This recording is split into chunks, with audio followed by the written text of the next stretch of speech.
Bonjour Flavien. Bonjour Vincent. Il fait plutôt froid ce matin, non? Moi je trouve qu'il fait bon. Mais comment ça fonctionne la chaleur?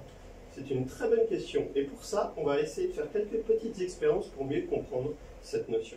Pour cette première expérience, il nous faut un bol d'eau chaude, un bol d'eau très froide Ça tombe bien, j'ai préparé des glaçons. et moi j'ai préparé une bouilloire.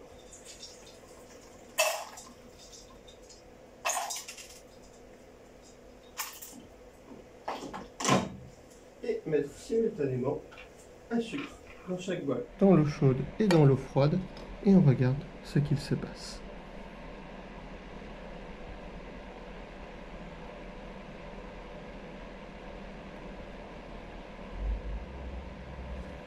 On s'aperçoit rapidement que le sucre dans l'eau chaude fond beaucoup plus vite que le sucre dans l'eau froide.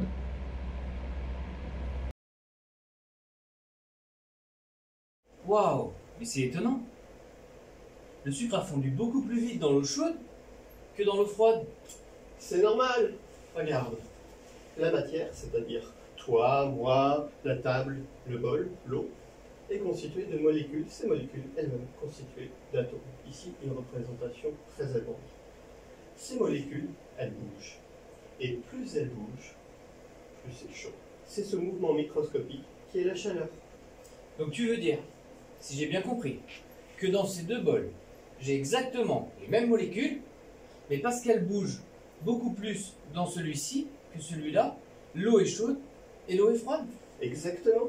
Et vu que l'eau est plus chaude, ici les molécules bougent davantage, elles rencontrent donc davantage les molécules du sucre et donc le font fondre plus rapidement. Alors Vincent, tu as compris ce que c'était que la chaleur maintenant? J'ai compris. Mais peux-tu m'expliquer pourquoi tout à l'heure j'avais froid alors que toi tu avais chaud? Ça, c'est la perception de la chaleur. Et on va faire une autre petite expérience pour voir la différence. Ok, allons-y. Alignez-moi un bol d'eau froide, un bol d'eau tiède et un bol d'eau chaude. Un bol d'eau froide, un bol d'eau tiède, et je te laisse remplir le bol d'eau chaude. Tout à fait. Et je vais le remplir avec de l'eau pas très chaude, pas trop chaude, parce que tu vas devoir mettre les mains dedans. D'accord. Mets une main dans l'eau chaude, Ok. une main dans l'eau froide, Ok.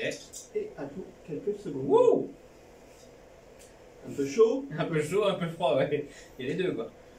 On va attendre quand même quelques secondes, faut supporter, faut supporter. Maintenant, avec ta main plongée dans l'eau chaude, touche le bol. Quelle température? L'eau paraît froide. Mhm. Maintenant, avec l'autre main, Ah non, l'eau paraît chaude. elle est chaude ou elle est froide? Essaie. Bah, elle est chaude, mais elle est froide. Impressionnante cette expérience, Flavien. La même eau me paraît chaude, me paraît froide. Peux-tu m'expliquer? Si tu avais pris un thermomètre et que tu l'avais plongé dans l'eau, il t'aurait indiqué la vraie température.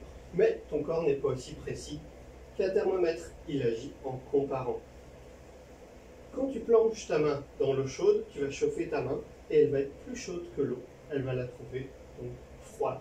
Si tu plonges ta main dans l'eau froide, elle va se refroidir et donc par rapport à cette main, cette eau paraîtra chaude. D'accord, donc c'est simplement le ressenti par rapport à notre corps. Tout à fait.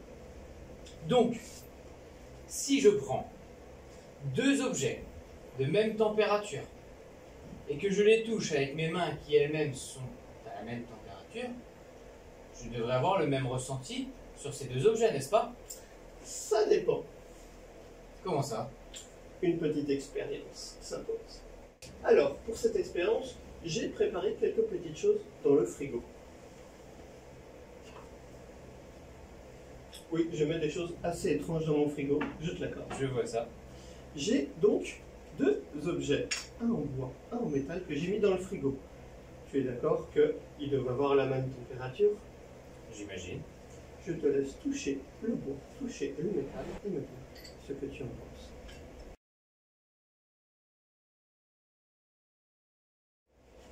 Waouh, bluffant cette expérience. Les deux objets ont la même température car ils sont dans le même milieu depuis longtemps. Pourtant, l'un me paraît plus froid que l'autre. Tu peux m'expliquer? Alors ils ont bien la même température, mais là il faut parler de conductivité thermique.